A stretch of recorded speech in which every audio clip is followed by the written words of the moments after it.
السلام علیکم ورحمۃ اللہ وبرکاتہ۔ سامعین و ناظرین، سب سے پہلے میں عرض کر دوں کہ اگر آپ عربی گرامر بالکل سہل اور آسان انداز میں، اسی طرح عربی سے اردو اور اردو سے عربی ٹرانسلیٹ، عربی میں خطوط لکھنا، عربی اسٹوری، عربی چھوٹے موٹے رائج جملے، عربی محاورے اور ضرب الامثال، عربی خطبات وغیرہ سیکھنا چاہتے ہیں تو آپ میری اس new channel helper for Arabic کو سبسکرائب کر لیجئے۔ انشاءاللہ العزیز مذکورہ بالا ٹاپک پر میں وقتاً فوقتاً ویڈیو اپلوڈ کرتا رہوں گا، جس کی نوٹیفیکیشن آپ کو سب سے پہلے موصول ہوں گی۔ آپ کی حوصلہ افزائی سے میں اپنا یہ سفر جاری رکھ سکوں گا۔ اب آئیے ہم اپنا سبق شروع کرتے ہیں۔ کان اسد نائما فأتی فأر ومشى على رأسه۔ ایک شیر سویا ہوا تھا، ایک چوہا آیا اور اس کے سر پر چلنے لگا۔ فہب من النوم غضبان وقبض على الفأر لیقتلہ۔ شیر غصے سے نیند سے بیدار ہو گیا اور چوہے کو پکڑ لیا تاکہ اس کو مار ڈالے۔ فبکى الفأر وتضرع۔ چوہا رونے اور گر گرانے لگا۔ حتى رق له قلب الاسد وخلى عنه۔ یہاں تک کہ شیر کا دل اس کے لیے نرم پڑ گیا، یعنی اس کو رحم آ گیا اور اس کا راستہ چھوڑ دیا۔ وثانی یوم وقع الاسد فی شرک نصبہ له الصیادون۔ اور دوسرے دن شیر ایک جال میں پھنس گیا جس کو شکاریوں نے اس کے لیے کھڑا کیا تھا۔ فصرخ وزأر حتى سمعه ذلك الفأر۔ پس شیر چیخنے چنگارنے لگا یہاں تک کہ اس چوہے نے اس کو سن لیا۔ فأسرع لمساعدته وقال له لا تخف فأنا أخلصك۔ وہ اس کی مدد کے لیے دوڑا اور اس کو کہا کہ خوف مت کیجیے، میں آپ کو چھٹکارا دوں گا۔ وشرع يقرز الحبل بأسنانه الحادة حتى قطعه وخرج الأسد سالما وشكره شكرا كثيرا۔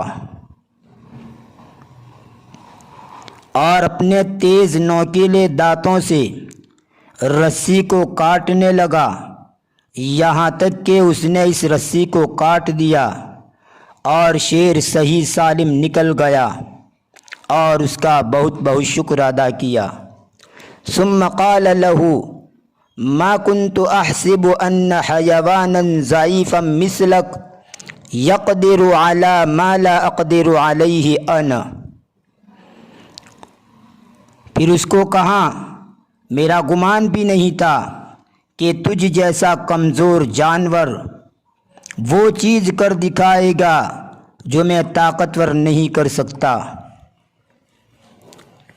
فأجابه الفأر لا تحتقر من دونك فلكل شيء مزية۔ تو چوہے نے جواب دیا کہ اپنے سے کم درجے والے کو حقیر مت سمجھ، اس لیے کہ ہر ایک چیز کی ایک خصوصیت ہوتی ہے۔ اب اس سبق میں موجود الفاظ کی لغات بیان کی جاتی ہیں۔ قدر یقدر قدرتاً وقدر یقدر قدرتن باب ضرب اور باب سمیہ دونوں سے،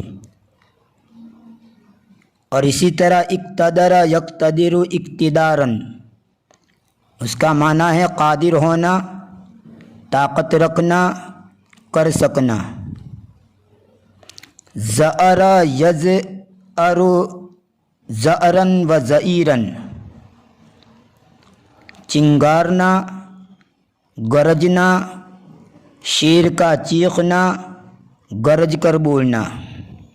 یہ باب فتح، ضرب اور سمیہ تینوں سے آتا ہے۔ قرض یقرض قرضن، کترنا، کاٹنا، اسی سے مقراضن قینچی کو کہا جاتا ہے، جس کی جمع مقارض آتی ہے۔ حب یحب حبوباً، ہوا کا چلنا، اسی سے حبۃ الریح ہوا کا جھونکا۔ اور حب من النوم کا معنی بیدار ہونا۔ خلا یخلی تخلیتاً، اس کے معنی ہے چھوڑ دینا، آزاد کر دینا۔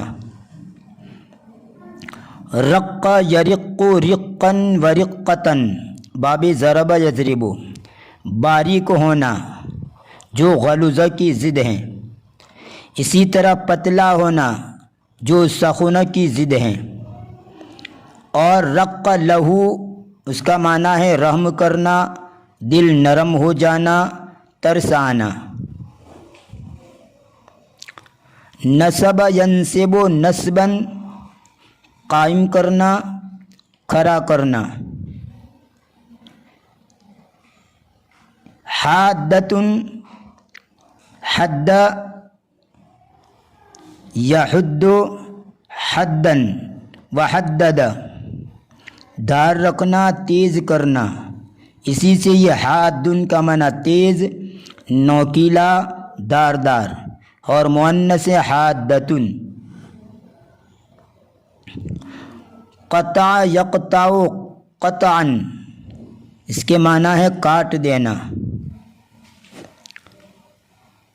اگر کسی کے ساتھ امید وابستہ ہو، اس امید کو بھی کاٹ دیا جائے تو اس موقع کے اوپر بھی یہ قطع کا لفظ استعمال ہوتا ہے۔ مثلا قطعت الرجاء الذي عقدته بصديقي، میں نے میرے دوست کے ساتھ جو امید وابستہ کی تھی میں نے اس کو کاٹ دیا۔ اور اسی طرح لائٹ بند کرنا ہو اس کے لیے بھی یہ جملہ استعمال ہوتا ہے۔ قطعت التیار الکہربیہ، یعنی بجلی کی لہر میں نے کاٹ دی، یعنی سوئچ بند کر کے میں نے لائٹ بند کر دی۔ کسی کے ساتھ اگر تعلقات ہو اس تعلق کو توڑ دے اس کے لیے بھی یہ جملہ استعمال ہوتا ہے، جیسے قطعت الصلۃ بینی و بین اصدقائی لاساءتہم الی، میں نے میرے دوست اور میرے درمیان جو تعلقات تھے ان کو کاٹ دیا، ختم کر دیا، ان کے میرے ساتھ برا سلوک کرنے کی وجہ سے۔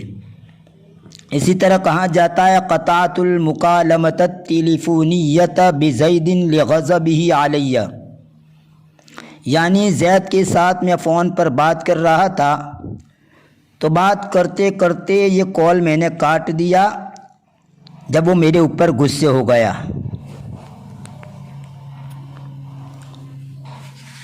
وقع یقع وقوعا، اس کے معنی واقع ہونا، پیش آنا۔ جیسے کسی جگہ پر کوئی گھٹنا بنی ہو، کوئی حادثہ ہوا ہو اور پوچھنا ہو کہ یہاں کیا ہوا ہے تو آپ یہ بول سکتے ہیں ماذا وقع ہونا، اور اس کی جگہ پر یہ بھی کہہ سکتے ہیں ماذا حدث ہونا، یعنی یہاں کیا پیش آیا، کیا واقع ہوا۔